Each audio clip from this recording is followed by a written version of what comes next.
my life. You're just my type. I've been looking for a boy who can treat me right. Your dark hair with the eyes so bright. They look into my soul and it sparks my life. Can I take you there? Hai, Assalamualaikum warahmatullahi wabarakatuh. Waalaikumsalam warahmatullahi wabarakatuh. Kembali lagi di Diary Mili. Perkenalkan, saya Mbak Ida. Dan saya Mili. Kali ini kita tukeran posisi ya Mbak ya. Iya. Biasanya kan saya yang menjelaskan, Mbak Mili yang tanya. Iya. Untuk channel ini, kali ini aku mau nyoba apa aja sih yang pengen saya tanyakan kepada Mbak Mili ya. Tentang regulasi umroh yang sudah dikeluarkan dari pihak Arab Saudi untuk warga Indonesia khususnya. Bisa dibantu jelaskan Mbak Mili? Ya boleh. Mungkin karena Mbak Ida belum hafal nih ya. Bukan belum hafal Mbak, banyak banget nih. Iya, karena saking banyaknya regulasi Arab Saudi. Jadi buat kalian yang nonton channel ini, jangan lupa sebelum lanjut ke tahap selanjutnya untuk klik tombol subscribe, like, dan juga share ke teman-teman kalian. Siapa tahu tayangan video ini juga bermanfaat untuk keluarga kalian atau teman kalian semua. Dan jangan lupa bunyikan tombol loncengnya agar kalian dapat notifikasi terus ketika kita update video terbaru. Oke, kali ini aku mau tanya Mbak, apa aja sih regulasi umroh yang udah diterapkan Mbak? Bisa dibantu jelaskan untuk calon jamaah umroh khususnya yang mau berangkat Mbak? Ya, bisa banget. Tentunya ya Mbak ya, regulasi umroh oleh Arab Saudi di tahap ketiga pandemi corona ini banyak banget. Yang pasti para jamaah mungkin juga bingung apa aja ya. Yang pertama nih Mbak, yang pertama adalah alhamdulillahnya kita termasuk negara yang diperbolehkan untuk melaksanakan ibadah umroh di Tanah Suci. Alhamdulillah. Ya, meskipun kita cuma diberi kuota sekitar 800 sampai 1000 per hari. Itu yang pertama. Dari berapa kuota Mbak? Dari 10.000 di seluruh dunia. Nah, jadi Indonesia mendapat kuota hanya sekitar 800 sampai 1000. Ya, lanjut. Yang kedua, penerbangan. Penerbangan yang boleh hanya berdasarkan pesawat Saudi Airlines, dan itu pun hanya rutenya Jakarta Jeddah PP ya. Jadi untuk Jakarta Madinah masih belum bisa. Jakarta Jeddah PP dan kuota pesawat sendiri itu juga dibatasi. Yang biasanya bisa diisi 100% full, sekarang cuman beberapa bagian. Jadi mungkin 70%-nya aja, enggak sampai full. Karena kita harus menerapkan social distancing tadi. Yang ketiga yaitu adanya tes PCR atau tes swab sebelum keberangkatan. Jadi 72 jam sebelum berangkat jamaah harus sudah tes swab. Hasil tes swab dibawa dan akan dicek selama di Arab Saudi, dan nanti ketika sampai di Arab Saudi ada swab ulang lagi dan kita karantina 3 hari di hotel. Hotelnya juga mengikutin ya, nanti kita di Mekah dulu atau di Madinah dulu. Nah, untuk tes PCR sendiri khusus warga Indonesia itu ada rumah sakit tertentu apa gimana Mbak? Ya, untuk tes PCR sendiri itu hanya boleh tes PCR di rumah sakit yang sudah ditunjuk oleh Arab Saudi. Oh, berarti bukan semua rumah sakit ya? Enggak semua rumah sakit bisa tes PCR gitu. Lanjut, setelah tadi karantina 3 hari di hotel ya, nanti jamaah itu sekamar cuma 2 orang aja Mbak. Jadi memang dibatasin sekamar 2 orang. Umrohnya juga sekarang biasanya minimal 10 hari karena nanti akan paketnya perjalanan itu kan 2 hari. Jadi nanti biasanya di Madinah 4 hari dan di Mekah nanti juga 4 hari. Kalau kita nyampe di Madinah dulu berarti nanti di Madinah itu 3 hari karantina, 1 hari proses perjalanan dari Madinah ke Mekah.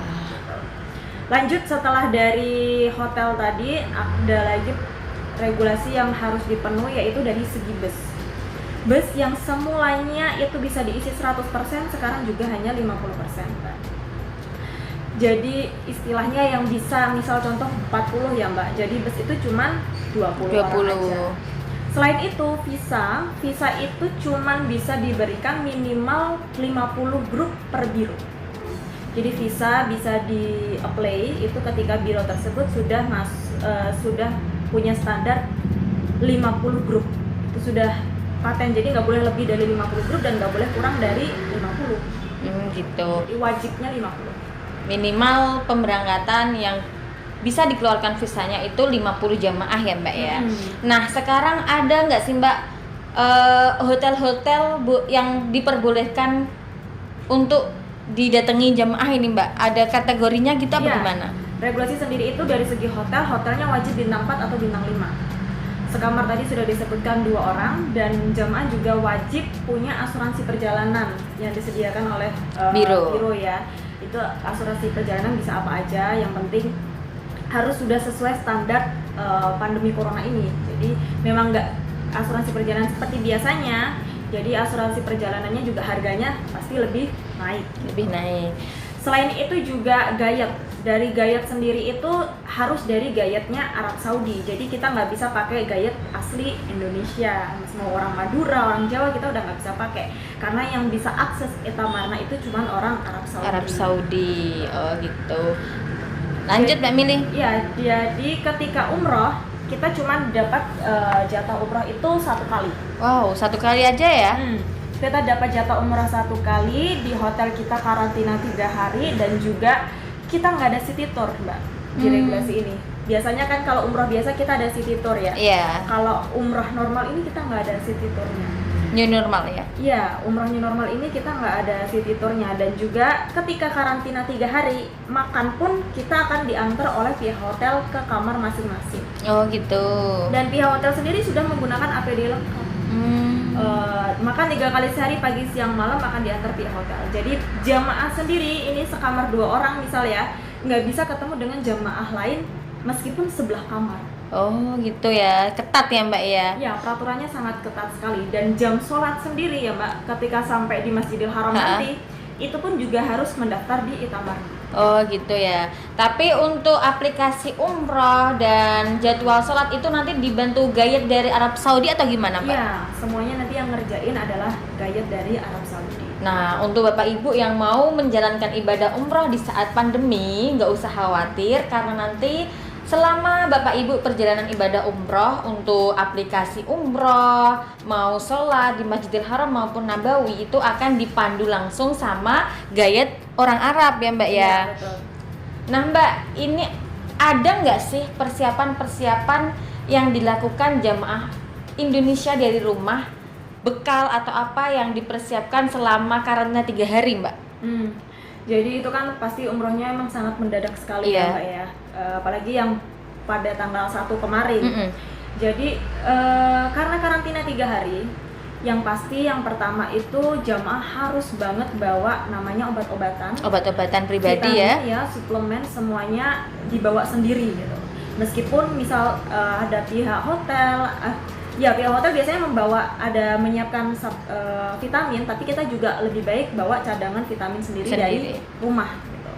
Selain itu juga makanan nih Mbak, kita perlu dan wajib banget nih bawa makanan berat seperti roti atau apapun itu yang siap saji, cepat saji, yang kita bawa. Mie instan ya. Mie instan seperti pop mie gitu ya, itu juga boleh kita bawa karena kita kan 3 hari nggak bisa keluar. Iya betul. Dan lapar pun kita cuma bisa makan jam makan. Padahal kalau biasanya orang normal itu setelah 4 jam itu pasti lapar. Ya kan? Jadi untuk memenuhi kebutuhan kita sendiri selama 3 hari di kamar, kita mending bawa persediaan makanan yang cukup, baik itu makanan berat maupun makanan ringan, biar kita juga nggak bosen. Iya. Untuk batasan usia tadi kan mulai usia 18 sampai 50 tahun Mbak. Nah untuk jamaah yang kemarin tertunda nih Mbak, bagaimana Mbak? Akan ada perubahan-perubahan dari Arab Saudi atau gimana? Ya, karena new normal ini yang umroh cuma usia 18 sampai 50 tahun. Jadi usia di bawah ataupun di atas itu kan memang masih belum bisa. Seandainya nih ya vaksin sudah ketemu, insya Allah sih pasti kembali akan kembali normal. Seperti biasanya, kita kan juga sudah pernah ada vaksin meningitis, influenza gitu kan.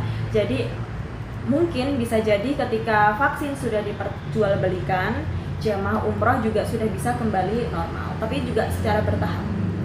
Jadi nggak bisa langsung, sama halnya kayak pesawat nih Mbak. Kita kan terbang, nggak semua biro menggunakan Saudi Airlines ya? Iya. Ada yang Garuda, ada yang Citylink, ada yang Lion gitu. ada yang juga Emirates. Semua pasti kan maskapainya beda-beda. Untuk tahap ini kan yang masih diizinkan baru maskapai Saudi gitu. Jadi kita masih menunggu regulasi-regulasi baru lagi dari Arab Saudi, apa yang ditambahkan, apa yang dievaluasi, yang dikurangin gitu. Seandainya misal musim pandemi ini Lion Air, Garuda Air juga bisa terbang, kita pasti akan info ke jamaah dengan harga sekian berapa, pasti kan ada kenaikan ya. Seandainya pesawatnya bisa terbang gitu, tinggal jamaah memilih sendiri sih mau terbang di musim pandemi ini atau nanti menunggu setelah semua kembali normal. Oke. Kali ini saya rasa sudah cukup ya penjelasan dari Mbak Mili tentang pembukaan umroh tahap ketiga.